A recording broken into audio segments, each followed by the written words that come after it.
we can interpret that you is the common term of the two positions in two different ways. First way, we understand you from the point of view of the non-connection of the two positions. So the atomic you is only what circulates in the non-connection. If you want, it's the expression and also the limit of the non-connection. So the two positions, woman and man, are in this interpretation only submitted to a misunderstanding concerning the term. Misunderstanding because the term is interpreted as a common term, but from the point of view of two positions which are disconnected. And so the interpretation of the common term cannot be the same.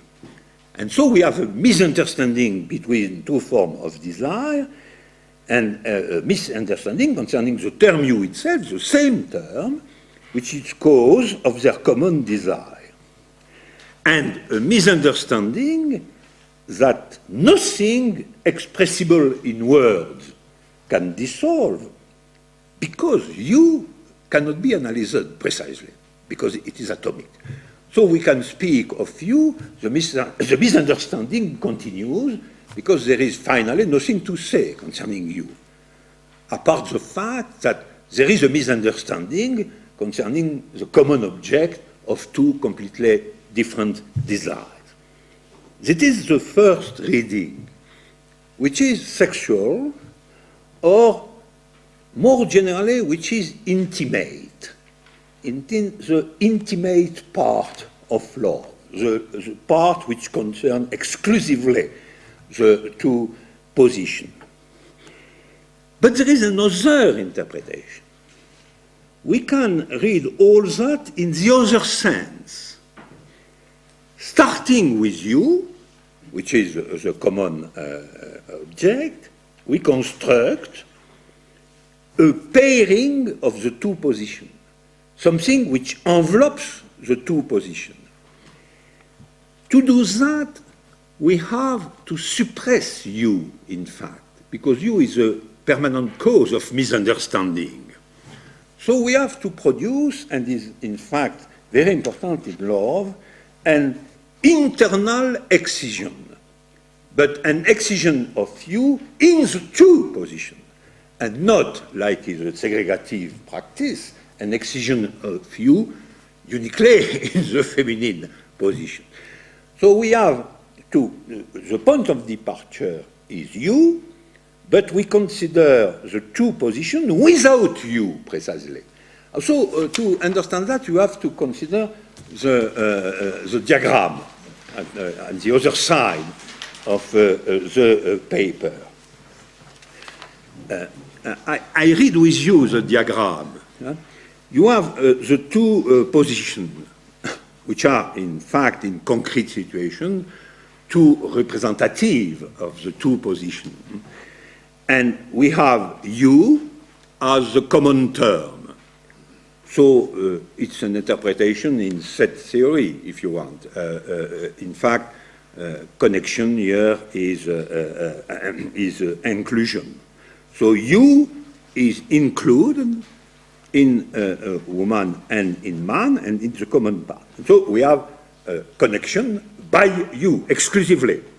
For the rest, which for what is not you, as you can see, W and M are completely non-connected. They are connected only by you. Okay, it's the first situation. And if we resume the diagram to this part, we have the intimate situation of the sexual situation. If you want, it's the central universe of love that is something like bed, in fact. You know, it's a sexual or the intimate part of the connection of the two. The misunderstanding, the active misunderstanding concerning immediately the common object of desire. But we have also, with you as a center, but a center which is a suppressed center, the construction of possible envelopes of the two positions, without, if you want, their obscure common term, but the unity of which is precisely that they envelop in the world, in the real existence of the world, simultaneously the two positions. And it was the position of T1, T2, and so on. Tn is the possible expansion without limit, in fact. And in that sort of envelopes, you have something which is connected to masculine position and something which is connected to W in the world, at the exterior of the two terms, and which is without the common term. So we have a logic not of contraction on the common term, but a logic of expansion in the world, which is possible because the common term exists, but which not reproduces the misunderstanding concerning you, because in that sort of practice, you is excised, because there is a difference between the world as such and the bed as such. Okay. So that is the interpretation of the movement.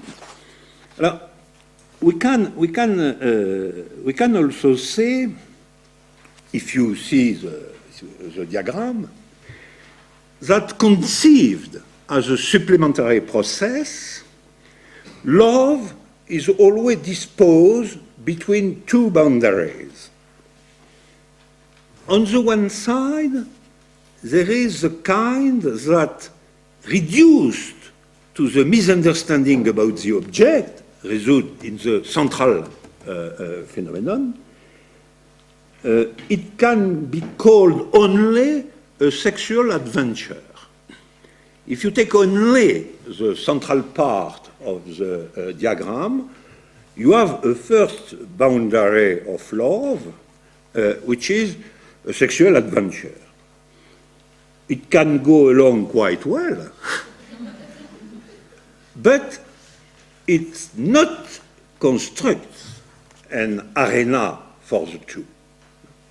So it's only the misunderstanding as such, which can be a quiet misunderstanding. Okay. It's the first boundary. And it is only the activation of the structure.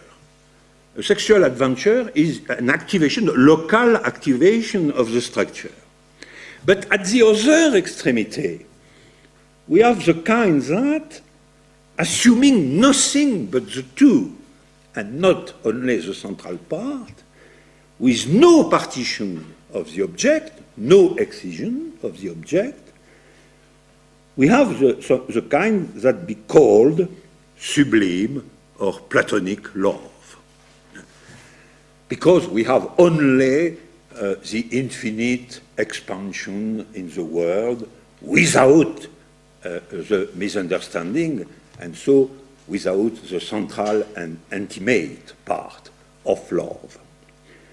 And sublime or Platonic love proposes imaginarily that disconnection itself, or the sexual mystery as such, can be singularized as a pure encounter. It is, in my conviction, of the essence of love to be neither trivial nor sublime.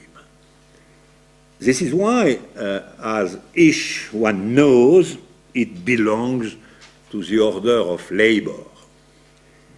This labor is the complex becoming of the two functions of the term you.